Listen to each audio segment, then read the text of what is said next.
भाइयों अस्सलाम वालेकुम रहमतुल्लाहि व बरकातहू।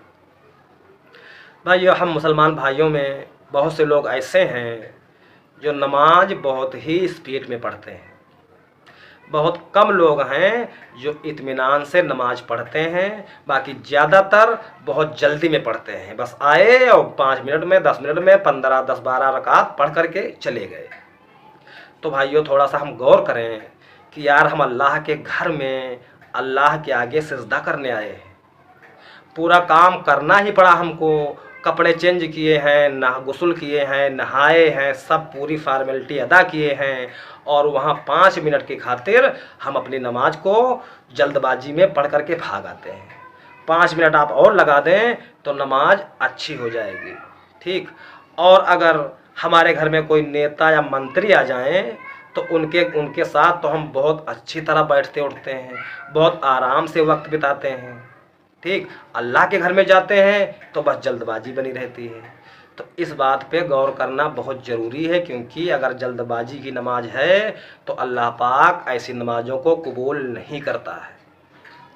तो नमाज सिखाने के बारे में एक हदीस शरीफ में आप लोगों को बताने वाला हूँ कि एक बार हमारे प्यारे आका जनाब मोहम्मद रसूलुल्लाह सल्लल्लाहु ताला अलैहि वसल्लम मस्जिद नबवी में तशरीफ़ फरमा थे। इतने में एक शख्स आए, उन्होंने 2 रकात नमाज पढ़ी। आप अलैहिस्सलाम ने उनको देखा। फिर वो साहब नमाज पढ़ करके आप अलैहिस्सलाम की खिदमत में हाजिर हुए। फिर उन्होंने सलाम किया। आप अलैहिस्सलाम ने जवाब दिया वालेकुम अस्सलाम।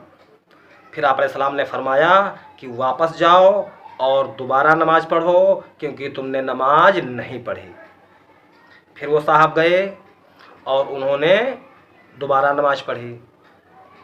फिर नमाज पढ़कर वापस आए। फिर आकर के सलाम किया। आप अलैहिस्सलाम ने जवाब दिया।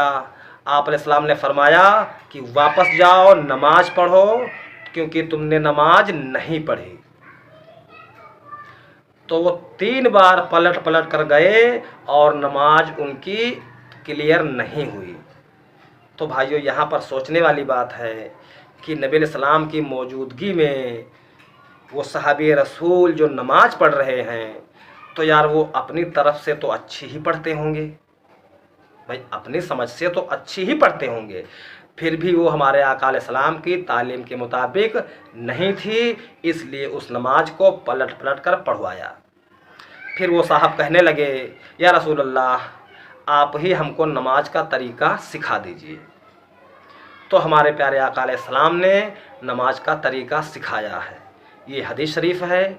इसमें यही लिखा हुआ है कि आप अलैहिस्सलाम ने फरमाया कि जब तुम नमाज के लिए इरादा करो तो अच्छी तरह से वज़ू करो। फिर जब खड़े हो तो तकबीर तहरीमा कहो। फिर इत्मीनान से जो तुम्हें कुरान याद हो, मतलब जो कुरान तुम्हें आसानी से याद हो, वो कुरान पढ़ो। फिर कुरान पढ़ने के बाद आराम से रुकू करो। रुकू करने के बाद सीधे खड़े हो जाओ, पूरी हड्डी से हड्डी बैठ जाए। फिर खड़े होने के बाद सिजदा करो। जब सिजदा पूरी तरह कर लो, फिर बैठ जाओ। फिर आराम से बैठ जाओ। फिर दूसरा सिजदा करो। दूसरा सिजदा जब पूरी तरह हो जाए, फिर आराम से बैठ जाओ। मतलब पहली रकात दूसरे सिजदे के बाद आपको बैठने को फरमा रहे हैं हमारे आका अलैहिस्सलाम। ये अमल इस वक्त हमारे 90-95% मुसलमान भाई नहीं कर रहे हैं।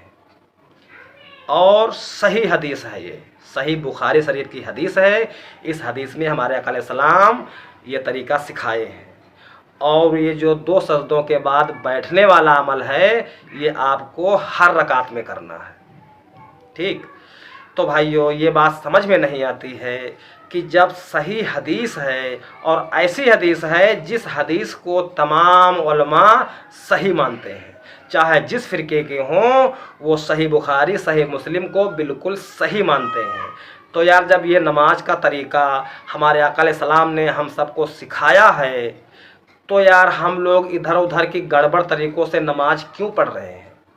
कोई कोई तरीक़ा पकड़े है, कोई कोई पकड़े है, तो ये बात गलत है। जब हमारे आका अलैहिस्सलाम की तालीम मौजूद है तो हम इस तालीम को छोड़कर किसी और तालीम के पीछे क्यों पड़े हुए हैं? ईमान वाले वही होंगे जो हर किसी की बात को छोड़ देंगे रसूलुल्लाह के जो मुकाबले में होगी। रसूलुल्लाह के मुकाबले में जिस की बात होगी उस बात को छोड़ना होगा, यही ईमान है। तो भाइयों, इस हदीस शरीफ में नमाज में उठने और बैठने का तरीक़ा सिखाया गया है जो आप अलैहिस्सलाम देख रहे थे। अब तस्बीह जो पढ़ी जाती हैं रुकू में, सिजदे में, वो इस हदीस शरीफ में नहीं है। तो रुकू में जो तस्बीह पढ़ी जाती हैं और सिजदे में पढ़ी जाती हैं, जो हम लोग पढ़ते हैं तस्बीह वही हैं, मगर इस हदीस में सिर्फ़ उठने और बैठने का तरीक़ा सिखाया गया है। तो भाइयों, जो लोग हमारे प्यारे आका अलैहिस्सलाम की सिखाई हुई इस नमाज के तरीक़े से राज़ी हैं, वो लोग इस वीडियो को लाइक, शेयर, सब्सक्राइब करें ताकि हम इसी तरह की वीडियो आपके लिए लाते रहें और आप भी इस दावत में हिस्सेदार हो जाए। अस्सलाम वालेकुम।